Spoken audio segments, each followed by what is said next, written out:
주 안에 있는 나에게 단 근심이 있으랴. 십자가 밑에 나가 내 짐을 풀었네. 주님을 찬송하면서 할렐루야 할렐루야. 내 앞길 멀고 험해도 나 주님만 따라가리. 그 두려움이 변하여 내 기도 되었고, 전날의 한숨 변하여 내 노래 되었네. 주님을 찬송하면서 할렐루야 할렐루야. 내 앞길 멀고 험해도 나 주님만 따라가리. 내 주는 자비하셔서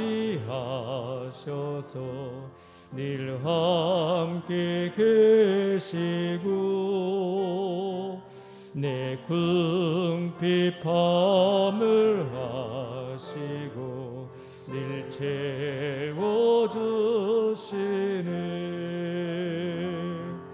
주님을 찬송하면서 할렐루야 할렐루야. 내 앞길 멀고 험해도 나 주님만 따라가리. 내 주와 맺은 언약은 영불변하시니, 그 나라 가기까지는 늘 보호하시네. 주님을 찬송하면서 할렐루야 할렐루야. 내 앞길 멀고 험해도 나 주님만 따라가리. 아멘. 353장입니다.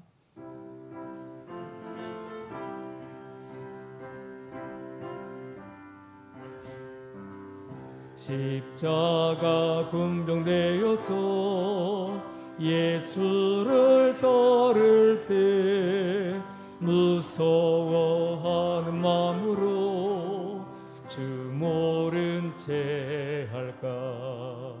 나의 주 그리스도 나를 속량했으니, 나 십자가를 벗은 후 저 멸일관 쓰리. 무성 높이를 흘리며 큰 싸움 하는데, 나 어찌 편히 누워서 상 받기 바랄까. 나의 주 그리스도 나를 속량했으니, 나 십자가를 벗은 후 저 멸일관 쓰리. 이 죄악 많은 세상에 수많은 원수들 날 유혹하고 했지나 내 주만 따르리. 나의 주 그리스도 나를 속량했으니, 나 나 십자가를 벗으느 저 멸류관쓰리. 아멘. 우리 다 같이 기도하겠습니다. 하나님, 우리가 이 아침에도 성령 충만함을 덧입어서 하나님께서 허락하여 주시는 그런 일치와 기쁨과 선을 이루게 하시고 주님 앞에 보고 드릴 것이 있는 인생 되도록 역사해 주시기를 우리 다 같이 주여 삼창 하시면서 기도하겠습니다. 주여, 주여, 주여. 하나님의 은혜와 사랑을 감사합니다. 이 아침에도 우리를 깨워주시고 기도할 수 있는 은혜를 허락하신 것을 감사합니다. 또 주의 말씀 앞에 성기를 사신 것을 감사합니다. 성령 충만함으로 역사하여 주시어서 우리가 주님께서 주시는 그 은혜와 사랑과 능력을 인하여서 주 안에서 하나가 되게 하시고 주님을 기쁘시게 해드리며 하나님 안에서 착한 일과 선을 이루어드릴 수 있는 그런 복된 삶이 되도록 역사해 주시어서 하나님 앞에 보고할 것이 있는 인생 되기를 원합니다. 상급이 있는 인생 되기를 원합니다. 이 아침에도 하나님 주의 말씀으로 붙잡아 주시고 함께하여 주시어서 주님을 기쁘시게 해드릴 수 있는 삶을 살아가는 능력의 하루가 되고 우리 인생이 되도록 역사해 주시옵소서. 감사합니다. 시간 장한상 장로님 기도해 주시고 이어서 스테반 루디아 전도에 특성하겠습니다.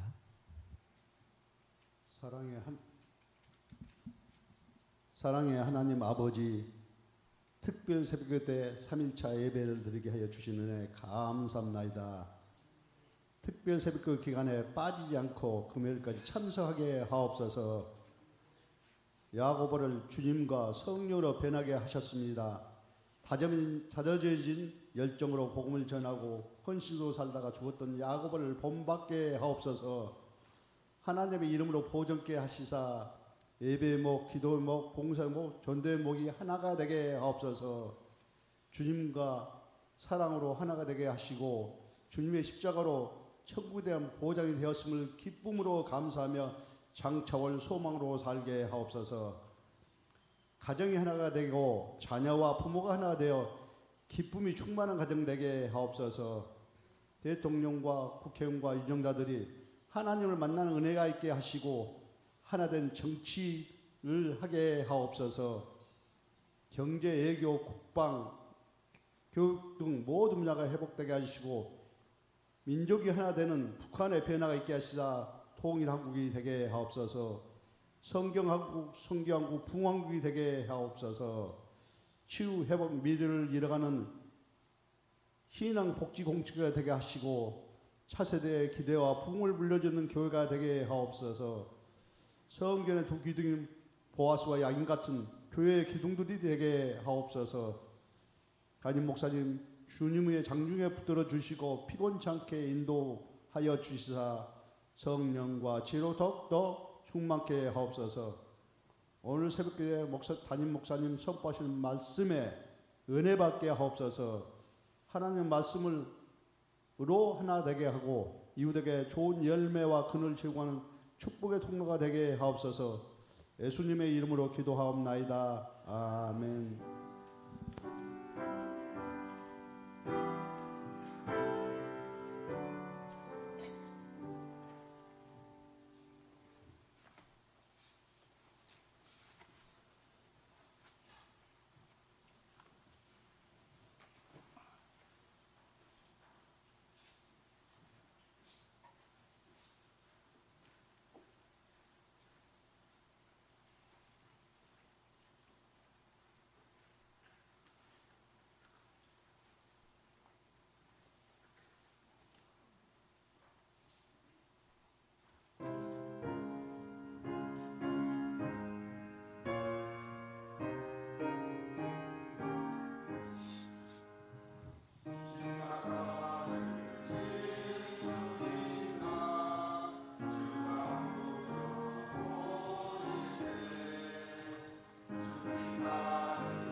감사합니다.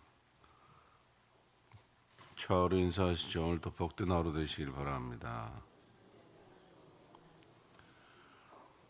성경 말씀 요한복음 18장입니다.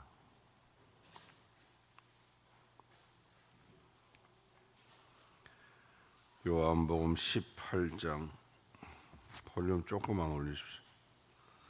1절에서 11절 다 같이 보겠습니다. 예수께서 이 말씀을 하시고 제자들과 함께 기드론 시내 저편으로 나가시니 거기 동산이 있는데 제자들과 함께 들어가시다. 거기는 예수께서 제자들과 가끔 모이시는 곳이므로 예수를 파는 유다도 그곳을 알더라. 유다가 군대와 및 대제사장들과 바리새인들에게서 얻은 하속들을 드리고 등과 회와 병기를 가지고 그리로 오는지라. 예수께서 그 당할 이 일을 다 아시고 나아가 가라사대 너희가 누구를 찾느냐 대답하되 나사렛 예수로 하거늘 가라사대 네로라 하시니라. 그를 파는 유다도 저희와 함께 섰더라. 예수께서 저희에게 네로라 하실 때에 저희가 물어가서 땅에 엎드러 지는지라. 이에 다시 누구를 찾느냐 물으신대 저희가 말하되 이 나사렛 예수라 하거늘. 예수께서 대답하시되 너희에게 네로라 하였으니 나를 찾거든 이 사람들의 간 것을 용납하라 하시니 이는 아버지께서 내게 주신 자 중에서 하나도 잃지 아니하였나이다 하신 말씀을 응하게 하려 함이라. 이에 시몬 베드로가 검을 가졌는데 이것을 가져 대제사장의 종을 쳐서 오른편 귀를 베어버리고 그 종의 이름을 말고라. 예수께서 베드로더러 이르시되 검을 꽂으라.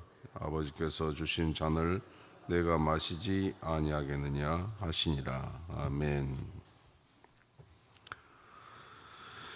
오늘 말씀을 통하여서 우리가 살면서 위기를 만났을 때에 예수님은 그 위기를 어떻게 극복하셨는가를 보면서 우리도 이 말씀을 통하여 귀한 지혜와 믿음을 얻기를 원합니다.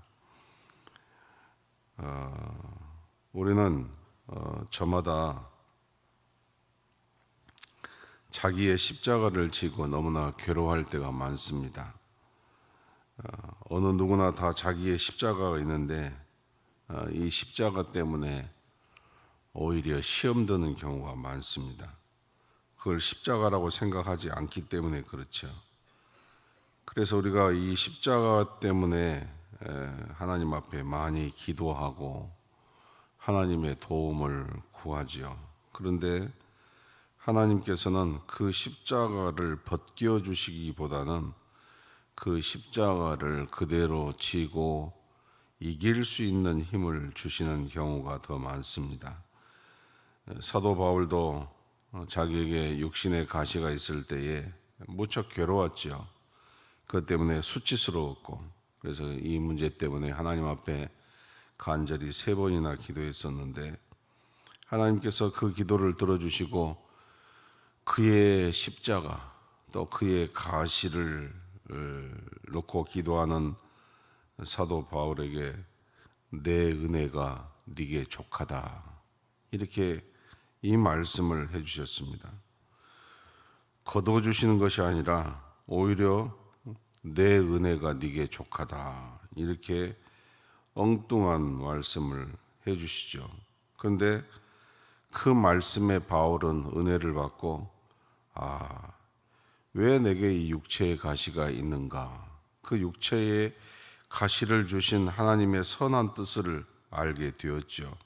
그건 다름이 아니라 바울이 자고하지 못하도록 교만하지 못하도록 하나님께서 그 육신의 가시가 그의 몸에 있는 것을 그대로 허용하신 것이죠. 그래서 바울은 육체의 가시가 떠난 것이 아니죠. 오히려 사람들에게는 남은 고치고 지병은 고치지 못한다라고 조롱을 받아 썼지만 바울 자체는 하나님의 선하신 뜻, 그 육신의 가시의 의미를 깊이 깨닫고 오히려 자기의 약함을 자랑했다. 이렇게 우리에게 고백합니다. 오늘 이 말씀을 보면 우리가 이 본문의 말씀을 통하여 깨닫고자 하는 것은 은혜로운 동산이 겟셋만의 동산인데 기도와 말씀이 있었던 이 겟셋만의 동산에도 위기가 찾아온다는 것을 우리가 이 말씀을 통하여 첫 번째 깨닫기를 원합니다. 예수님은 겟셋만의 동산으로 가셨습니다. 여기 말씀을 보면 자주 찾던 곳이었습니다. 기도하고 제자들에게 말씀을 가르치셨던 곳이죠. 그곳에서 밤새 기도하시고 하나님을 깊이 만났던 예수님의 오아시스와 같은 그런 자리죠. 그럼에도 불구하고 예수님께서 기도하고 말씀하시던 겟셋만의 동산에도 위기가 찾아오더라 하는 것입니다. 우리가 무엇을 깨달을 수 있습니까? 위기라는 것은 예외 없이 어느 곳에서든지 등장할 수 있다는 것입니다.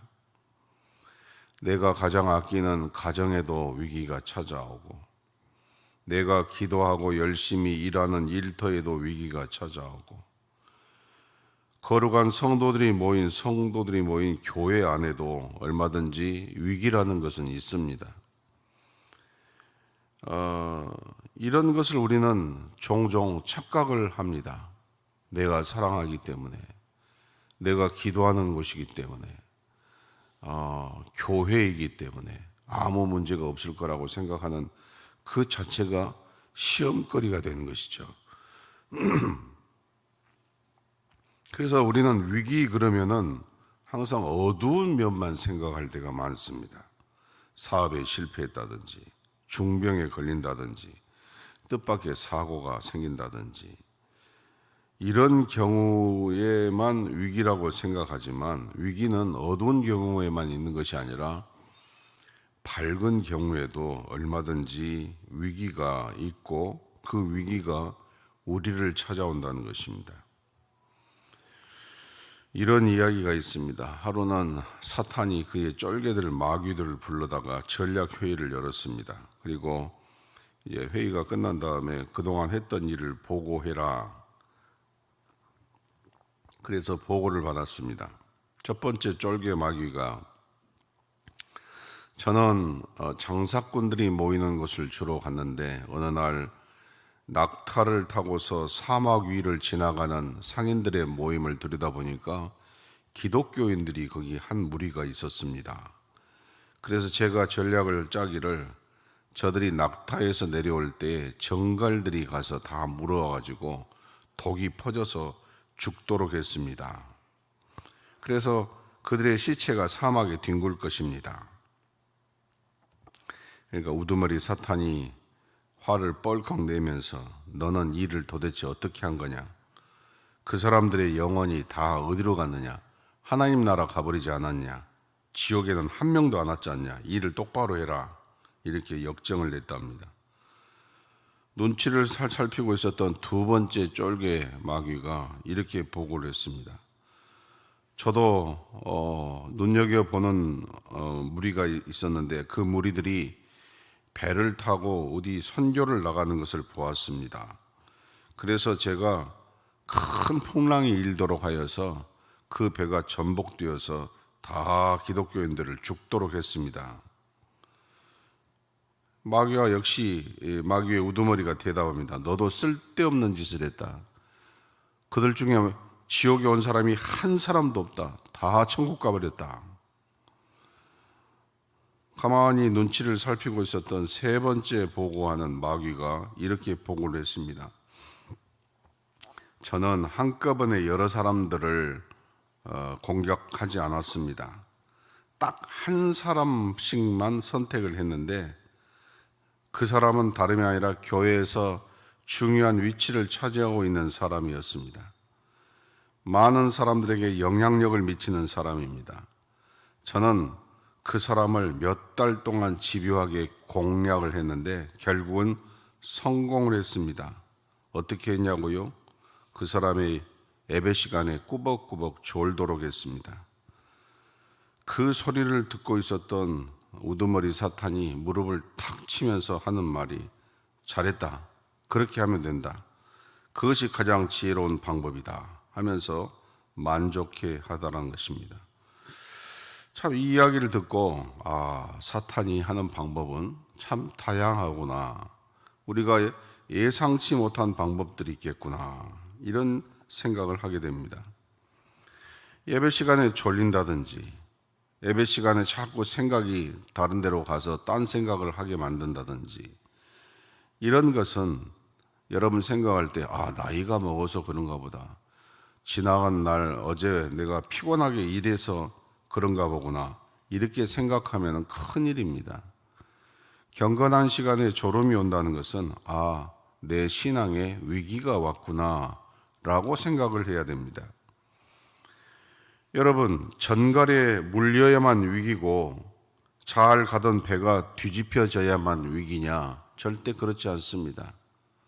감미롭게 졸음이 오는 예배 시간에, 기도 시간에 졸음이 오는 것은 그것이 내 은혜를 떨어뜨리고 내 기도를 떨어뜨리고 내 은혜를 떨어뜨리는 그런 상황이 곧 신앙의 위기가 되는 것입니다. 여러분 한번 가만히 생각해 보십시오. 평안할 때 열심히 오던가 아니면 힘들고 어려울 때에 열심히 오던가. 우리는 평안할 때 열심히 와야 되는데 평안할 때는 열심히 오지 아니하고 하나님에 대한 열심이 꼭 어려운고 힘들 때만 열심히 옵니다. 그러면은 하나님께서 항상 우리에게 어렵고 힘들게만 해야 되는 하나님이시냐 그런 말이에요. 우리가 건강에 대한 감사헌금을 드립니다. 그러면 건강이 좋을 때 감사헌금을 드리느냐, 건강이 아주 안 좋아지고 중병에 걸리거나 큰 수술을 하고 나서 감사헌금을 드리느냐, 가만히 보면 큰 수술을 하고 나서 감사헌금 드리고 중병이 걸렸을 때 감사헌금을 드려요. 얼마나 우리가 어리석습니까?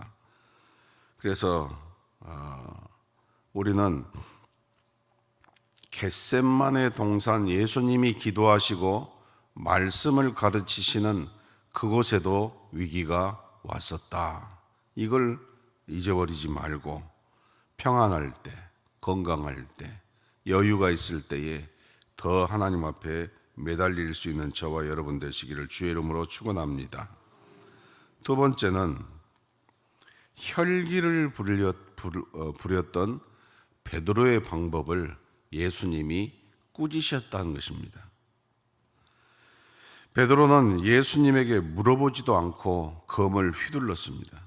그래서 대제사장의 종 말고의 귀를 잘랐다라고 이렇게 성경에 쓰여 있습니다. 가만히 생각해 보십시오.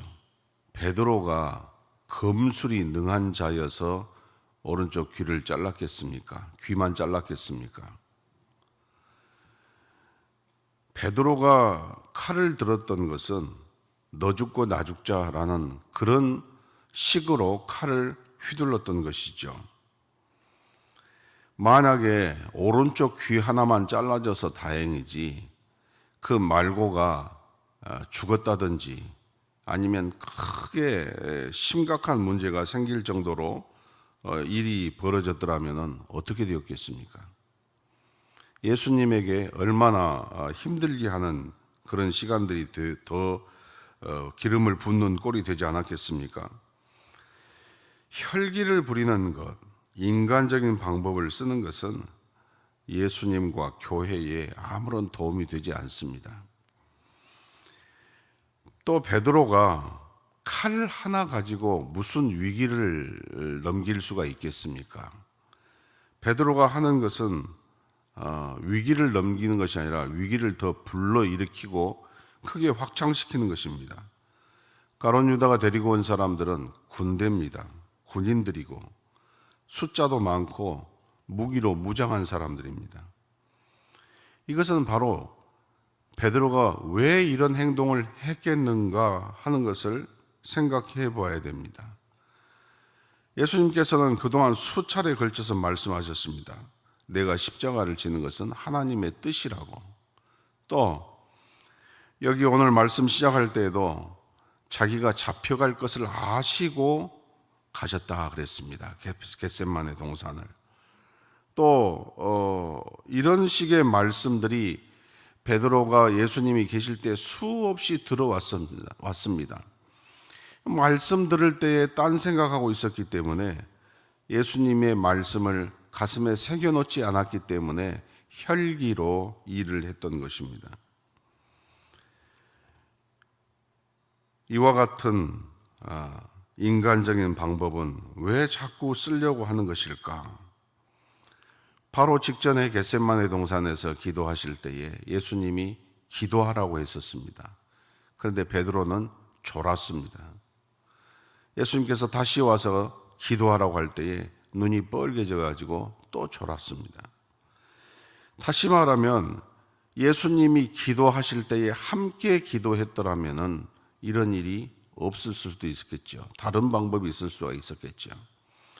그런데 예수님이 기도하라고 하는데 기도하지 아니하였기 때문에 이런 일이 생기는 것입니다. 분명히 예수님이 네가 오늘 다 오기 전에 나를 3번 부인할 것이다, 이렇게 분명히 말씀하셨을 때에 그 말씀의 의미를 깨닫고 자기가 더 자신을 경성하여서 이런 일이 일어나지 않도록 주님께 간구하고 또 이런 일이 벌어질 때마다 주님께 달려 들어갔더라면은 베드로가 이런 꼴을 당하지 아니하였을 것인데 시험에 들지 않게 깨어 기도하라는 이 말씀을 잊어버린 것이죠.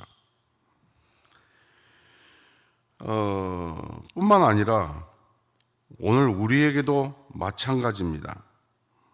너희가 시험에 들지 않고 깨어 기도하라. 언제 시험에 든다는 말씀입니까? 기도할 때 기도하지 아니하고 말씀으로 은혜 받아야 될 때에 은혜 받지 못하면 다 시험에 들기 쉽상이다, 이런 말씀입니다. 어떤 위기가 찾아오더라도 우리가 주님의 말씀을 새겨놓았던 그 가슴의 노트를 들여다본다면은 우리가 이 위기 속에서 무엇을 해야 될 것인가, 혈기를 부려야 될 것인가, 인간적인 방법을 써야 될 것인가, 아니면은 더 주님 앞에 매달려야 될 것인가, 우리가 답을 얻을 수 있을 줄로 믿습니다. 3번째는 예수님이 위기를 어떻게 대처하셨는가. 예수님은 위기 앞에서 흔들리지를 않으셨다는 것입니다. 여기 4절 말씀 보면 예수께서 그 당할 일을 아시고 그랬어요. 가룟 유다가 군병을 이끌고 와서 자기를 붙들고 갈 것을 아셨다는 것이에요. 아시고도 겟세마네 동산을 가셨다는 것이에요. 예수님이 아시면서도 그곳을 가서 기도하셨다는 것이에요. 아시면서도 기도로서 준비하셨다는 것이에요. 예수님도 아셨어요. 아시면서도 기도로 준비하셨다. 아니야 다를까 기도를 마치고 나니까 가룟 유다가 군병을 이끌고 예수님을 체포하러 오지 않았습니까? 근데 예수님 흔들리지 않으셨어요. 왜? 기도로 준비하셨기 때문이죠. 위기 속에서 기도의 능력이라는 것이 얼마나 큰가를 예수님의 모습을 통하여 우리에게 알려주시는 것입니다. 오히려 자기를 잡고자 하는 사람에게 나다, 너희들이 잡고자 하는 사람이 나다, 내로라, 이 말씀을 2번이나 하셔요. 내로라. 왜냐? 예수님은 위기 앞에서 흔들리지 않으셨기 때문입니다. 우리도 위기 앞에서 예수님처럼 담대해지기를 주님의 이름으로 축원합니다. 뿐만 아니라 위기 앞에서 예수님은 제자들의 안전을 돌보신 것을 보게 됩니다. 여기 8절 말씀, 예수께서 대답하시되 너희가 내로라 하였으니 너희에게 내로라 하였으니 나를 찾거든 이 사람들의 가는 것을 용납하라 하시니 그랬어요. 예수님이 나 잡아가고 여기 있는 내 제자들 보내주라 이렇게 말씀하셨다 그런 말이에요. 너희들의 목적이 나니까 내 제자들은 건들지 말아라 이런 말씀입니다. 그 당시 제자들은 우리의 생각으로 따진다면 다 잡혀가야 됩니다. 그러지 않습니까? 예수님과 예수님의 가장 측근인 사람들이니까 잡혀갈 때 다 잡혀가야 돼요. 근데 만약에 예수님도 잡혀가고 제자들도 다 잡혀갔더라면 어떻게 되었을까요? 예수님만 죽는 게 아니라 제자들도 다 죽었을 거예요. 잡혀갔으면 그날. 그것도 우리가 참 깊이 생각해 볼 내용이에요. 근데 왜 안 잡혀갔을까? 하나님의 섭리예요. 하나님의 섭리가 어떤 섭리일까? 그때 제자들의 믿음은 아직 오순절 성령의 역사가 임하지 않는 때였습니다. 그래서 자기 열심으로 열심히 다녔던 그런 때지요. 만약 그때 예수님과 더불어 체포당해서 그 같이 이 제자들도 죽어버렸더라면은 아마 모진 고난 속에서 사람들이 더 악해질 수도 있고 또 모진 고난 속에서 부인할 수도 있고 또 어떤 사람은 잘 참아가지고 예수님과 같이 죽을 수도 있고 그랬더라면은 우리에게는 12사도가 없었을 것입니다. 다 죽어버려서. 물론 하나님이 다르게 일하실 수도 있지만 우리가 인간적으로 가만히 생각하고 들여다보면은 틀림없이 그때 12제자가 다 죽어버렸더라면은 12사도도 없었을 것이다. 그런 생각을 하게 됩니다. 예수님은 당신이 잡혀가실 때도 끝까지 하셨던 일 중에 하나가 제자들은 놔줘라.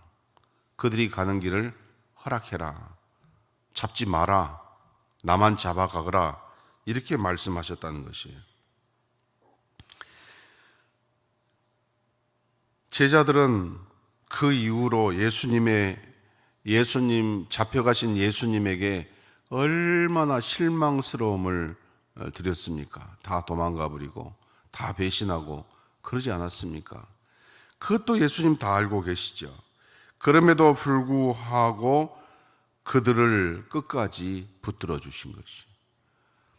뿐만 아니라 베드로가 그 무모한 짓을 해가지고 대제사장의 종의 귀를 잘라버렸는데 그것까지 수습을 해주시죠. 만약 예수님이 그 귀를 잘라버린 것을 갖다가 붙여서 원상태로 회복시키지 주시지 않았더라면은 거기 하속들이 제자들을 어떻게 했겠어요? 예수님이 다 아시고 그 말고의 귀를 갖다 붙여주신 것이죠.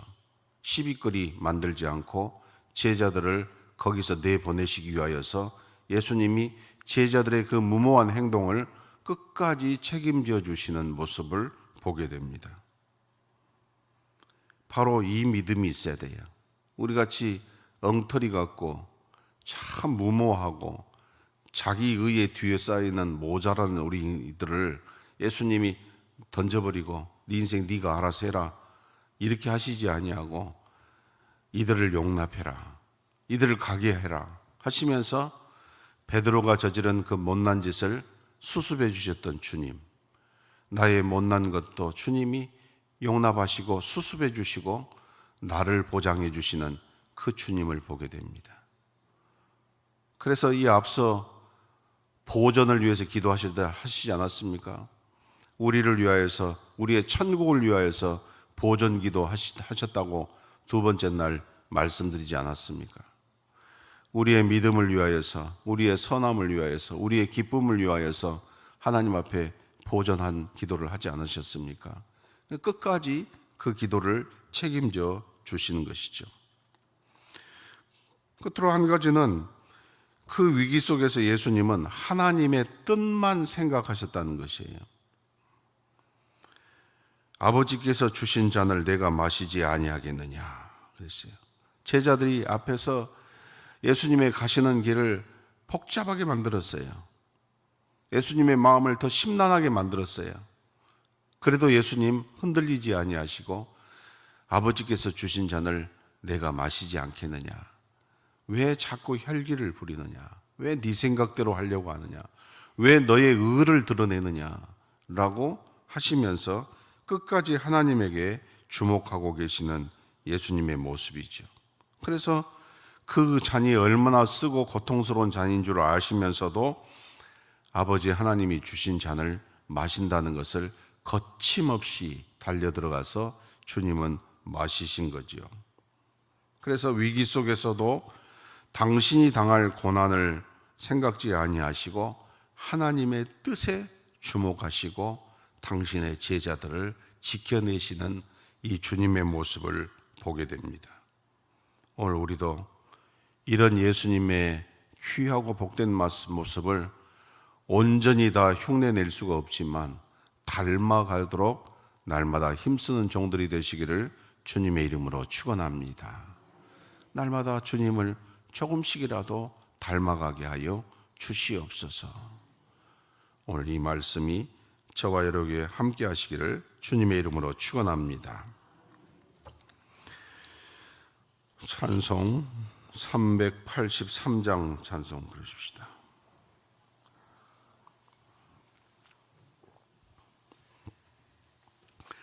눈을 들어 산을 보니 도움 어디서 오나 천지 지은 주 하나님 나를 도와주시네.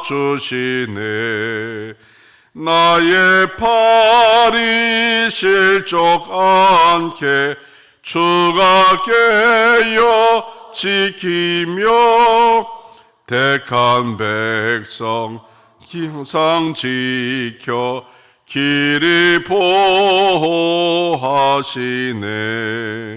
도우시는 하나님이 내게 그늘 되시니 낮의 해와 밤의 달이 나를 상치 않겠네.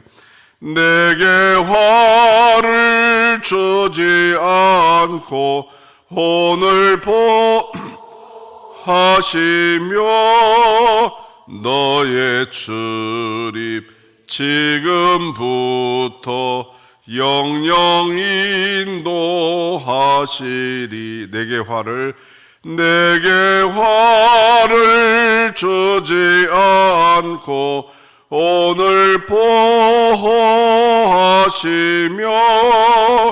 너의 출입 지금부터 영영 인도하시리. 아멘. 기도하십시다. 겟셋만의 동산에도 위기가 오는 날이 있더라. 우리가 사는 이 땅은 천국이 아닙니다. 천국을 가기 위한 과정입니다.